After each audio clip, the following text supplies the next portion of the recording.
Napapaisip si Aokiji sa mga Straw Hat at binanggit na minsan siyang niligtas ng lolo ni Luffy. Pero nataranta si Straw Boy nang mabanggit ang kanyang lolo na pinagtakahan ng grupo. Ayon sa Admiral na gusto lang niyang makita si Robin kasama si Luffy. Pero nagbago na ang isip nito at balak ng patayin ang mga Straw Hat dahil sa kanyang nakikita na malaking banta ang mga ito sa world government lalong-lalo na si Robin. Inakusahan ni Aokiji na nagtatraidor si Robin sa mga sinasalihang grupo. Subalit hindi ito nagustuhan ang archaeologist kaya nagalit at umatake. Ginamit ni Robin ang kanyang clutch at binali ang katawan ng Admiral at parang yelo itong nabasag. Pero agad na bumalik ang katawan ng taong yelo na parang walang nangyari. Bumunot ito ng damo at hinipan na naging espada. Saka inatake nito si Robin pero hinarap ito ng ating swordsman at mabilis itong sinipa ni Sanji kaya nadisarmahan. Sumusugod si Luffy nang hinawakan ni Aokiji ang dalawa at saka sinuntok ni Straw Boy ang Admiral. Pero sabay-sabay silang ng frozen at namilipit sa sakit ang ating mga bida habang hawak ang mga parteng nagyelo. Wala naman magawa ang ibang duwag nating mga bida dahil sa takot kaya pinuntirya ni Aokiji si Robin at niyakap sa kadahan-dahang ginawang yelo.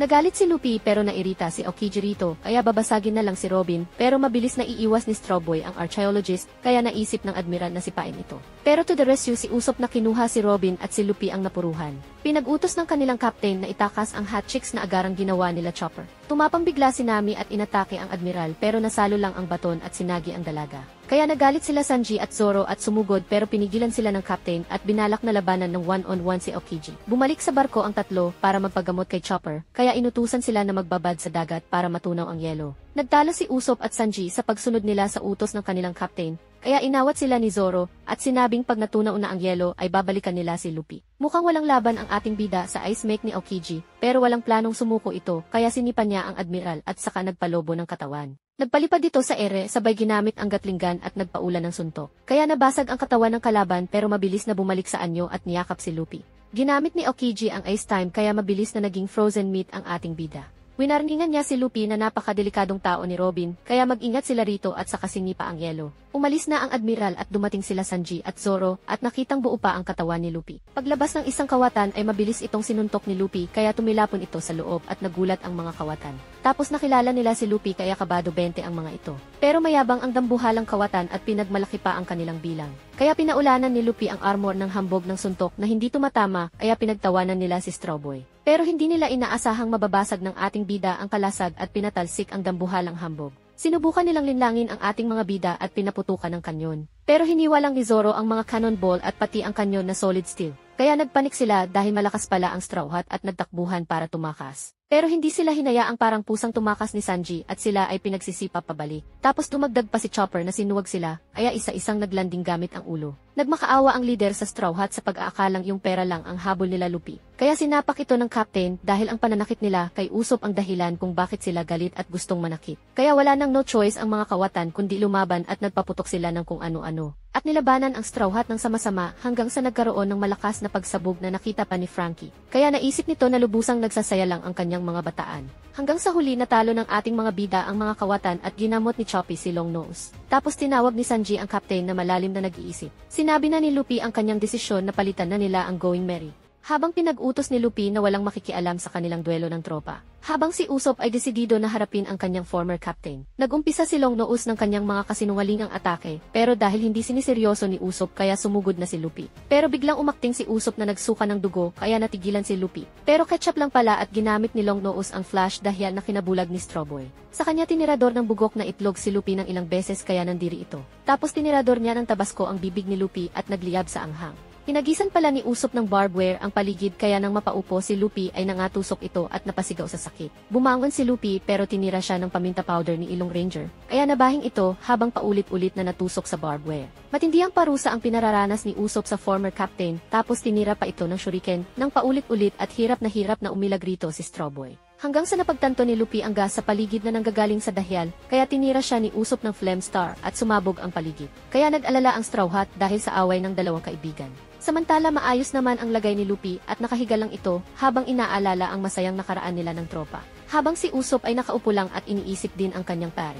Nalulungkot naman ang Straw Hat at pati na rin si Merry sa nangyayari. Alam ni Longnose na hindi sapat ang kanyang ginawa para talunin ang former captain kaya naghanda na ito. Ginamit naman ni Luffy ang kanyang Gatling gun pero ginamit ni Usopp ang kanyang sharp nail attack kaya tumalsik pa atras si Straw Boy. Sa kanya pinaulanan ng exploding star si Luffy at nagkaroon ng pagsabog. Pero nakakaiwas naman si Straw Boy at ginamit ang gambang pistol kaya lumipad patalsik si Usopp. Tapos nagmadaling umatake si Luffy gamit ang gambang bazooka, pero sa hindi inaasahan na napigilan ito ni Usopp gamit ang reject dahil. Tapos pinakawalan ito sa face ni Straw Boy kaya naiyanig ang ulo ng captain at tumilapon.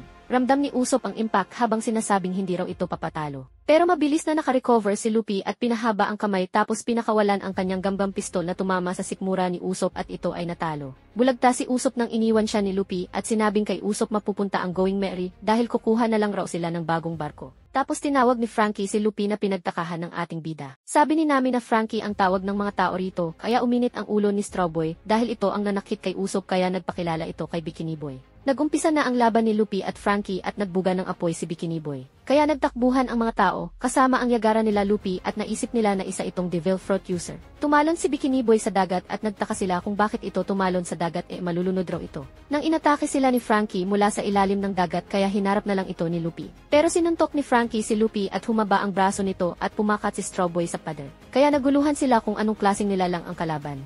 Tapos nagpaliwanag si Franky na isa siyang cyborg. Samantala dahil miyembro si Robin ng Straw Hat kaya nag-decide ang shipwright na hantingin ang mga ito. Nang dumating ang maingay na si Textile at nakita na okay na ang mayor pero dahil maingay ito kaya sinapok palabas. Sinabi ni Textile ang nasagap na chismis na naglalaban si Franky at Straw Boy sa district kaya pinuntahan nila ito. Samantala patuloy si Luffy at Franky sa palitan ng kanilang suntok. Habang si Nami ay hindi nagpatalo sa pag-cheer laban sa dalawang sekretary ni Franky.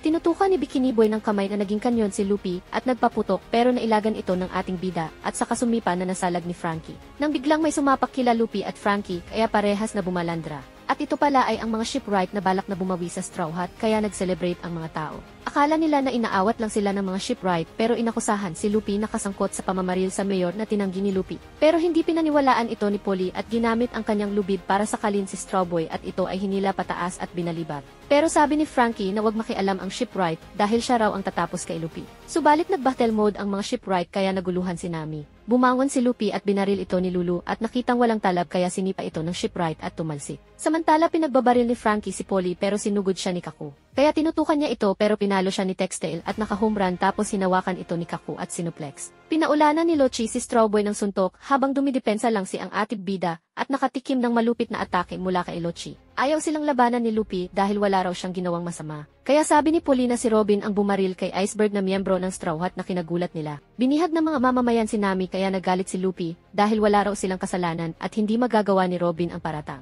Swestyon ni Luffy na pag-usapan na lang nila ito dahil ayaw niyang lumaban pero nagmatigas ang mga shipwright. Tapos inatake ni Polly si Straw Boy gamit ang lubid sa kasya binato ng patalim ni Kaku. Pero nakailag ang ating bida. Naglabas ng lagari si Lulu at Lucy samantalang pinaputukan siya ng kanyon ni Textile. Kaya nagkaroon ng pagsabog pero nakataka si Luffy. Subalit mabilis na umatake si Lochi pero nakatakbo ang ating bida, subalit wala siyang planong patakasin. Hanggang sa na-corner ang ating bida at pinaputukan ni Textile. Habang si Franky ay nag-enjoy sa isang sulok, pero nag-decide itong makisali sa kaguluhan at nambato ng mesa dahil gusto niyang siya ang tumapos kay Luffy at naglabas ng air blaster. Nang pinaputok niya ito ay naglikha ng malakas na hangin na bumasak sa paligid. Kaya ito ang sinamantala ni Luffy para tumakas kasama si Nami para puntahan si Iceberg at makausap. Samantala dire-diretso sa pagtakbo ang Straw Hat sa kwarto ni Iceberg habang si Polly ay itinuro ang daan sa naliligaw na si Luffy. Winasak ni Luffy ang pader nang hiniwa ni Zoro ang pintuan at pagpasok nila ay natunghayan ang kaganapan sa loob ng kwarto ng mayor. Kaya nalaman nila na ang mga secret agent ng CP9 ay ang mga shipwright kaya hindi makapaniwala si Polly dahil mga kaibigan niya ang mga ito. Naguguluhan ang mga bagong pasok kaya nagpaliwanag si Lochi na sila ay secret agent ng gobyerno kaya kung hindi raw naniniwala si Polly ay pwede niyang gulpihin ang mayor. Kaya inatak ni Polly ng pampatayang lubid si Lochi. Pero ginamit ng agent ang moonwalk at nilapitan ang shipwright tapos ginamitan ng finger pistol. Sabi ni Lochi na nalampasan na nila ang abilidad ng isang tao, kaya wag na silang maglaban dahil hindi sila mananalo. Kaya tutuluyan na sana ni Lochi si Polly pero sinipa ito ni Luffy kaya napigilan ito. Pero gigil ang ating bida kaya ginamit niya ang Gatling gun pero wala itong talab sa iron body ni Lochi. Nang umatake ang agent at mabilis na pumunta sa harap ni Luffy at tinusok siya sa lalamunan pero tumalsik lang si Rubber Boy. Hinablot ni Luffy si Polly para maging ligtas at tinanong si Robin kung bakit niya gustong umalis sa Straw Hat kaya sagot ng archaeologist na hindi matutupad ang kanyang pangarap pag mananatili siya sa grupo. Kaya tinanong ni Zoro kung ano ba ang gusto nito pero hindi sinagot ni Robin at nang pinigilan siya ni Iceberg ay kanya itong binalian. Hindi naniniwala ang Straw Hat kay Robin pero nagmamadali na ang mga CP9 dahil sa loob ng 2 minuto ay sasabog ang gusali pero hindi rin nila papatakasin ang Straw Hat. Aalis na si Robin pero pinigilan ito ni Luffy subalit hinarangan siya ni Bluno kaya sinipan niya ito sa face at wala na naman epekto ang atake niya sa Iron Body ng CP9. Sumuntok na walang tigil ang ating bida pero walang tumama dahil sa Pepper Art technique ng CP9. Kaya ginamit niya ang gambang pistol pero nawala si Bluno dahil sa technique na shave. Tapos nagpasikat pa si Bluno ng kanyang moonwalk at na-distract si Luffy dahil lumilipad ang kalaban. Kaya sabay siyang sinipan nila Kaku at Kalifa na tinatawag na Tempest Kick. Nakita ni Zoro ang atake kaya pinayuko ni Zoro ang mga kasama at nahiwa ang pader. Sumugod na din ang swordsman pero nadepensahan ito ni Kaku pati ang sumunod na atake. Nagtagisan sila ng kanilang sword skills. Binuksan ni Robin ang bintana pero pinigilan siya ni Luffy kaya sinabi ng archaeologist na hindi na sila magkikita. Pero nagawang putulin ni Zoro ang espada ni Pinocchio tapos sinabihan ang captain na habulin si Robin na ginawa ni Luffy. Pero na-distract ito kaya ginamitan siya ng finger pistol ni Kaku at nagkaroon ng 3 butas sa katawan at ito ay bumulagta. Si Lochi naman ang pumigil kay Straw Boy at sinakmal ang face ng ating bida. Pero hindi siya makatakas kay Lochi kaya nakaalis na si Robin at walang nagawa ang ating bida at binalibag lang siya ng agent. Tapos nagpasikat si Lochi ng kanyang Devil Fruit na gawa sa zoo at naging dambuhalang pusa. Tumayo pa rin si Polly at balak protektahan ang mayor sa mabangis na Leopard Zohan Fruit user na sinasabing mahusay sa close range combat.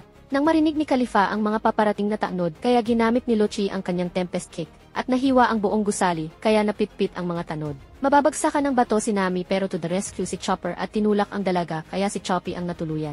Nililigtas ni Polly ang mayor pero nilapitan ito ng pusakal at susuntukin pero sinuntok siya ni Luffy kaya ang ating bida ang kanyang pinagdiskitahan kaya nang alala ang lahat. Tapos sinawakan si Straw Boy sa ulo at binato palabas ng gusali kaya lumipad ito sa malayo. Umatake si Zoro ngunit walang silbi ang espada sa Iron Body ng kalaban kaya sinipa ito palabas ng galilag at lumipad ang walang malay. Tapos si Nami naman ang pinagdiskitahan ni Lucy. Ang mga dumating pala ay ang mga CP9 at dali-daling sumugod si Frankie. Sumuntok ang cyborg na sinalag ni Bluno gamit ang Iron Body pero sinundan pa niya ng isa pang suntok na medyo tinablan si Bluno. Tapos kanyang sinakmal ang face pero bumahwi rin ang kalaban.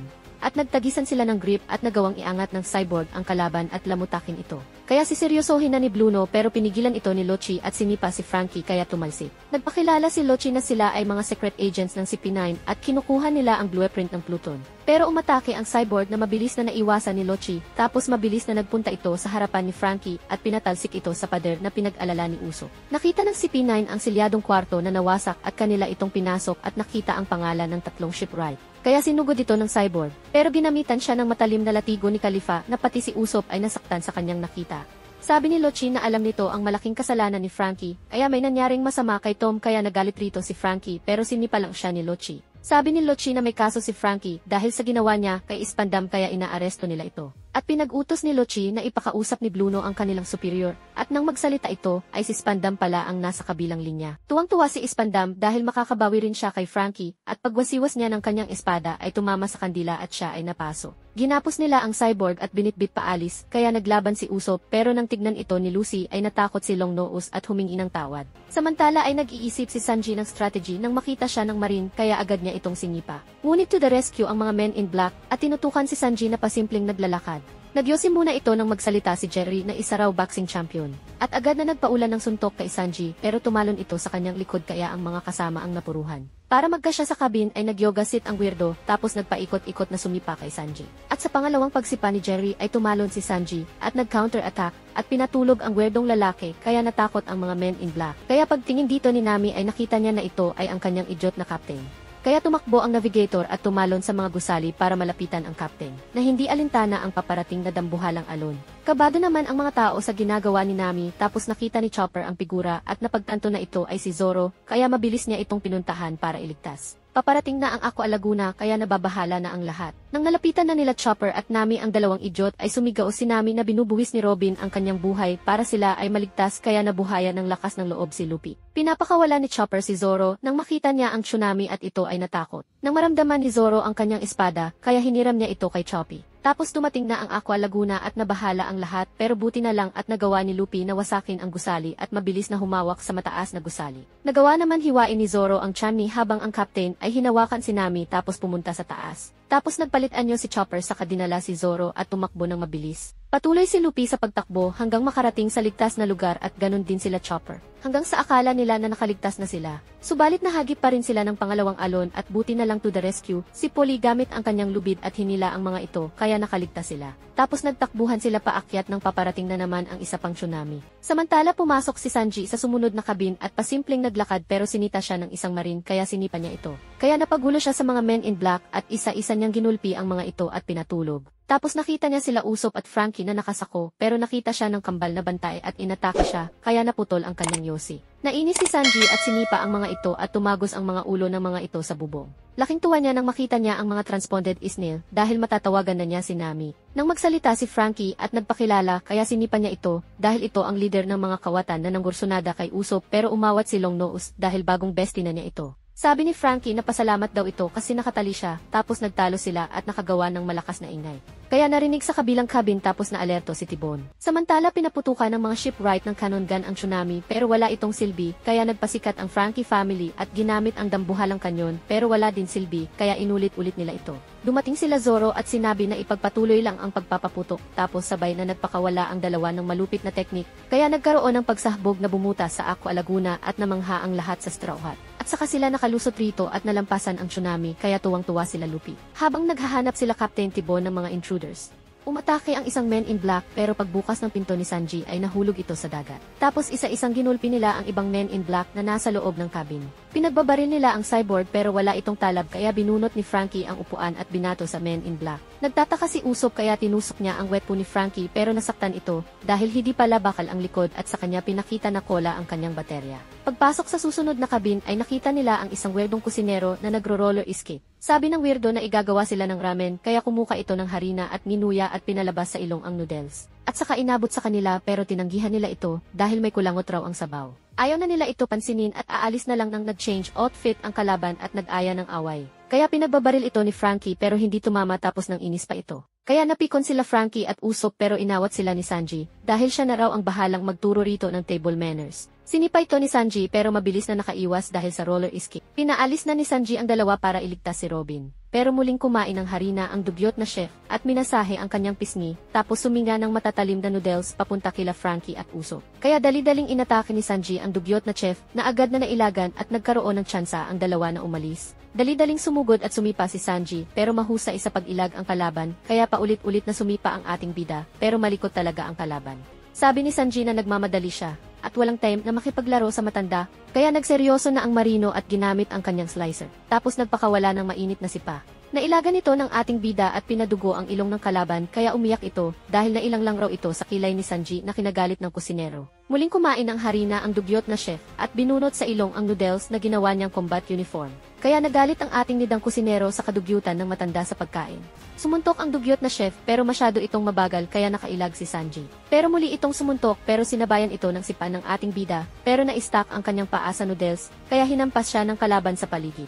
Subalit nahilo ang marino nang makita ang kilay ni Sanji, kaya muling niyang hinampas ang kusinero sa sahig tapos tinalunan niya pa ito at pinipit. Muling pinaghahampas sa kung saan-saan ang ating bida, dahil hindi ito makatakas sa pagkaka-stack at sa kanito binato sa malayo. Umatake ang kalaban at nagmala Spider-Man naman si Sanji at sumipa, pero pinaulanan siya ng matatalim na noodles kaya tumalsik ang ating bida.